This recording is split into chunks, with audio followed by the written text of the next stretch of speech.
Right, so they knew what year it was built And when it was replaced for last. maintenance purposes. And I found one that had 36 on it, which was the year I was born. Wow. And I've just always loved trains.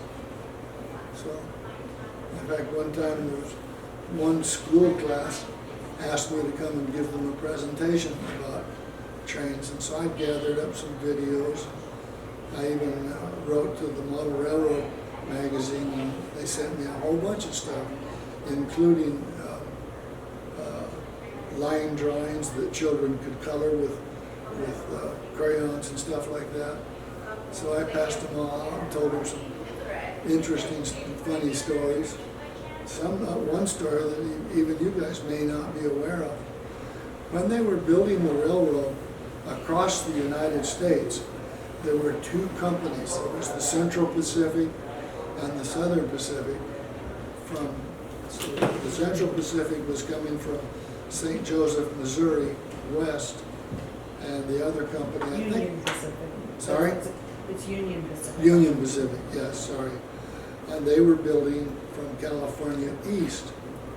And the way they got the railroad started was President Lincoln who signed the bill to pay these two companies to build the railroad. And they paid them $16,000 for each mile of track that they built. Now, $16,000 in 1860 was a tremendous amount of money, equivalent to like $100,000 today. And they got that, each company got that for every mile that they built. Well, somebody had overlooked telling them where to stop. So there was a time that, I think it occurred in Utah, the two railroad companies went past each other, sometimes so close that the workers could wave at each other, and they went past each other for 250 miles until somebody in the government wised up and said, "Stop! Don't do that anymore." And they found a place to join the two tracks. What? They were milking it for all it was Oh, worth. absolutely. So they finally settled on Promontory, Utah, which today there's a commemorative building and a bunch of touristy kind of stuff. The two locomotives that they used when they joined the tracks, they brought these two locomotives with passenger cars behind them for all the dignitaries, and they brought them together and actually touched nose to nose. And then they put a railroad spike made of gold, golden spike, and that's where they joined the two tracks together. Now, don't go looking for the gold because they long since removed it immediately after the ceremonies, so somebody wouldn't try to steal it.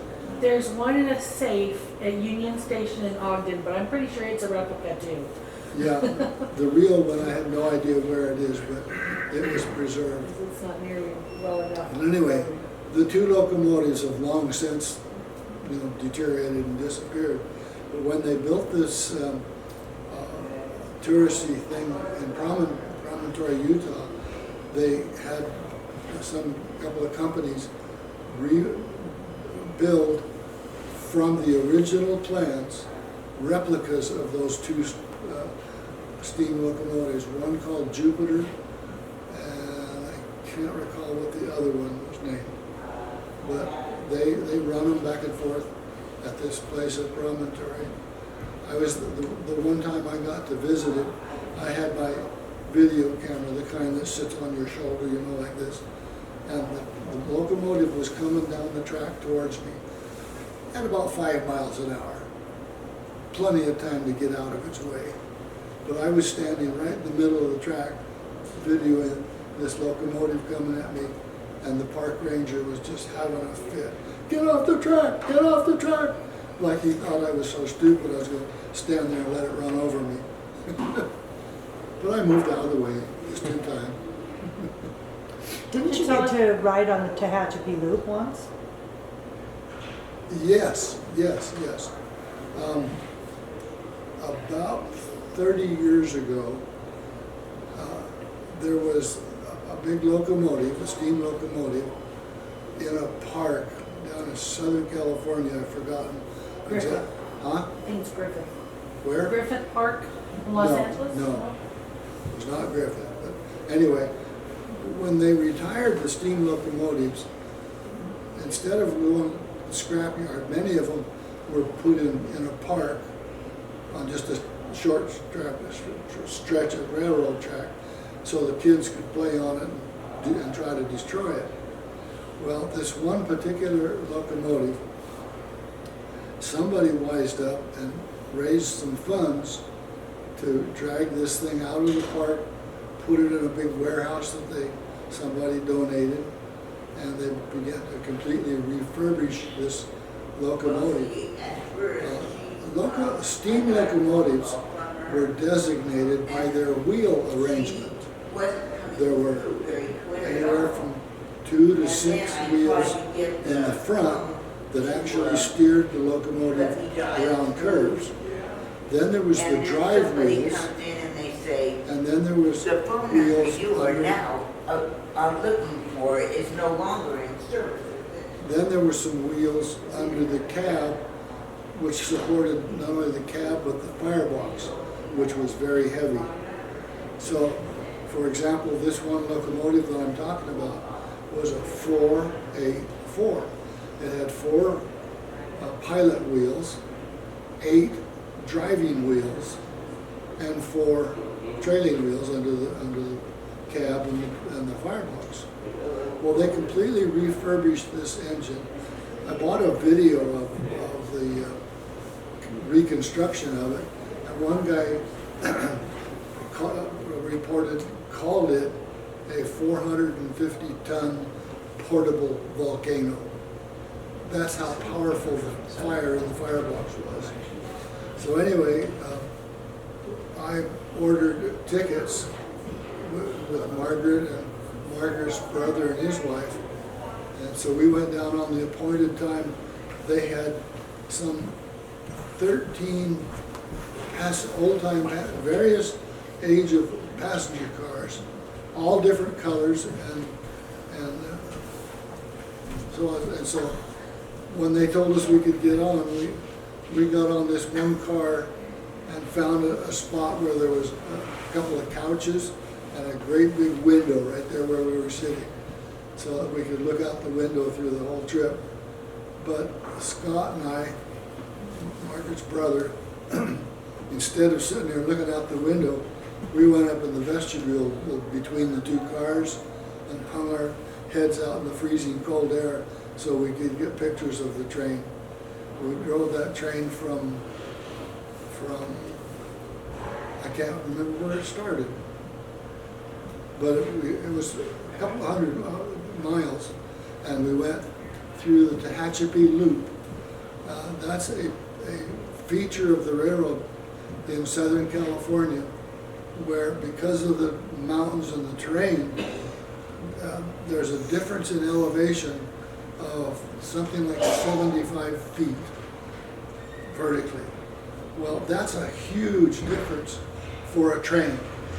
You know, they can only go up very small, but in order to get up or down in this very short way, what they did is they made a big loop, so it gave them the distance, and that loop is probably a mile from one end around to the other.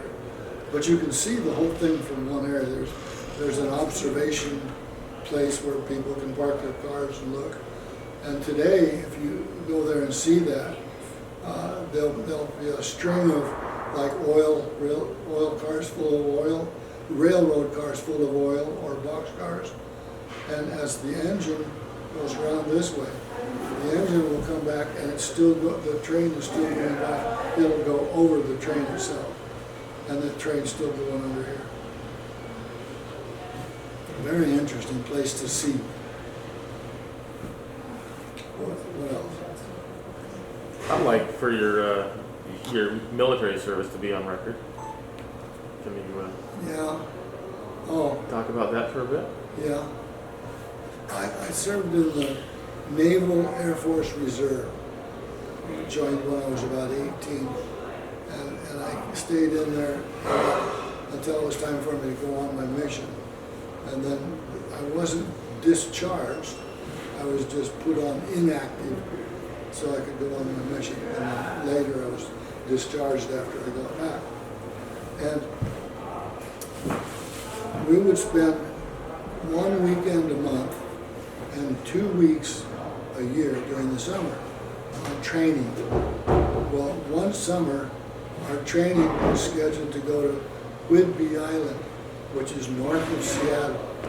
There's a big naval base on this Whidbey Island. So we went up there. The airplane that we flew in was called a P-2V Neptune. It was a large 2-engine airplane, and I mean large engines. The propellers were 16 feet in diameter, and it had 2 jet engines in addition to the reciprocating engines. The jet engines were for emergency and for takeoff, for extra power. So here we were flying in this P-2V Neptune one time, and we were practicing each man on board. There was about